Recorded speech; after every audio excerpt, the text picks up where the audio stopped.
Bonjour et bienvenue sur le plateau de LDV Média. Aujourd'hui, nous accueillons Romain Bertrand. Bonjour. Bonjour. Directeur du lycée Georges Sand d'Yssingeaux. Tout d'abord, pouvez-vous nous parler un peu de votre établissement ? Donc moi je suis le directeur du lycée agricole d'Yssingeaux. C'est un établissement effectivement agricole qui dispense des formations dans les métiers de l'agriculture, mais pas seulement, puisque cet établissement accueille aussi des élèves de la 4e au BTS dans le domaine de l'aménagement paysager, du service à la personne, de l'équitation, etc., etc. Il accueille aussi des élèves qui veulent faire des formations générales qui se destinent à, par exemple, devenir vétérinaire. Aujourd'hui, vous venez nous parler du bus de l'aventure du vivant. Est-ce que vous pouvez nous définir ce que c'est ? Oui, le bus de l'aventure du vivant, c'est une opération de communication qui est mise en place par le ministère de l'Agriculture afin de connaître justement les métiers en lien avec le monde du vivant.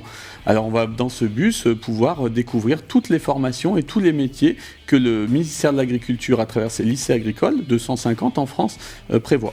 Est-ce que cet événement sera ouvert à tous ? Bien sûr. Alors il y a plusieurs temps dans ce bus. Il y a déjà des temps qui sont organisés avec les collèges du secteur, puisque le matin de 8h30 jusqu'à 11h30 et l'après-midi de 13h30 à 16h30, les élèves des collèges seront accompagnés par leurs professeurs et pourront découvrir l'intérieur du bus. Et après, on a décidé au niveau de l'établissement, sur les temps de midi ou après 16h30 et le samedi toute la journée, de l'ouvrir au grand public avec des animations autour de ce bus.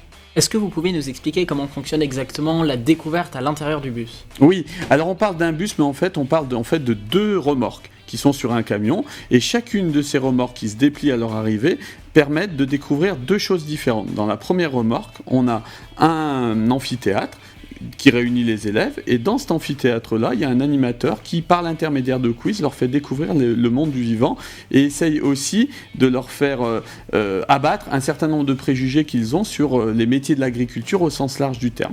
Dans le deuxième bus, dans la deuxième remorque, on aura des outils de simulation, des casques de réalité virtuelle, des simulateurs de conduite d'engins agricoles, pour que les jeunes découvrent vraiment ce que sont ces métiers-là.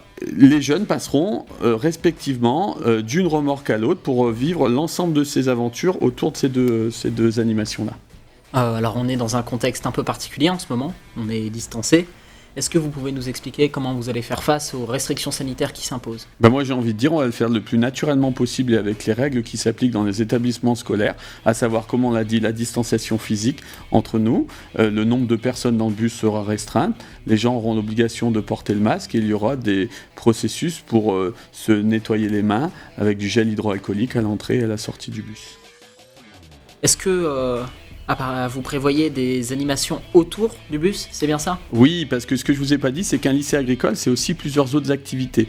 Quand on est directeur, comme je le suis, d'un lycée agricole, on est aussi directeur d'un centre équestre, on est aussi directeur d'une exploitation agricole, et on est directeur d'un centre de formation pour adultes. Bien évidemment, j'ai des directeurs qui m'aident dans tout ça, mais l'ensemble d'un établissement agricole, c'est tout ça. Et nous, on veut surfer sur toutes ces choses-là pour faire en sorte que les jeunes qui vont découvrir le bus du vivant puissent le faire en visitant notre exploitation, notre centre équestre et des informations sur les formations pour adultes. On veut aussi, parce que ce bus il concerne à la fois les établissements publics et privés, que le lycée Eugénie Joubert, qui est un lycée privé à Yssingeaux, puisse participer à la présentation de ces formations, puisque c'est aussi un lycée agricole. Donc voilà, toutes ces animations autour du bus. Est-ce que vous pouvez nous évoquer quelques mots sur l'enseignement agricole ? Ouais, comme je vous l'ai dit, l'enseignement agricole, c'est un certain nombre d'établissements qui sont basés sur l'ensemble du territoire. Les formations dans ce qu'on appelle les lycées agricoles, c'est bien plus large que ça, puisque comme je l'ai dit, ça va de l'aménagement paysager au service à la personne, au commerce, aux formations forestières. Et j'en oublie plein, parce que c'est tous ces métiers-là, je parle de l'agroalimentaire et plein d'autres. Les lycées agricoles aussi sont des lycées qui ont souvent des internats qui permettent la réussite des élèves par un suivi régulier, et aussi parce que les lycées d'enseignement agricole sont souvent des petits lycées. On parle de petits lycées parce que Yssingeaux étant un gros lycée, on a 462 élèves. Donc on est quand même sur des lycées à taille humaine. Et aussi, mais comme tous les lycées, notamment du secteur, des taux de réussite qui sont très intéressants pour nos élèves. Il y a aussi un truc très important, c'est qu'on a cette possibilité d'insertion professionnelle puisque les lycées agricoles sont ancrés sur leur territoire et surtout en lien permanent avec les professionnels des secteurs. Merci à vous, monsieur Bertrand, d'être passé sur le plateau de LDV Média. Merci à vous. Nous rappelons que le bus du vivant, c'est du 15 au 17 octobre sur le parking du complexe Omnisport à Chaumourou, à Yssingeaux. C'est ouvert au public à partir de 16h30 les jeudis 15 et le vendredi 16 et toute la journée du samedi.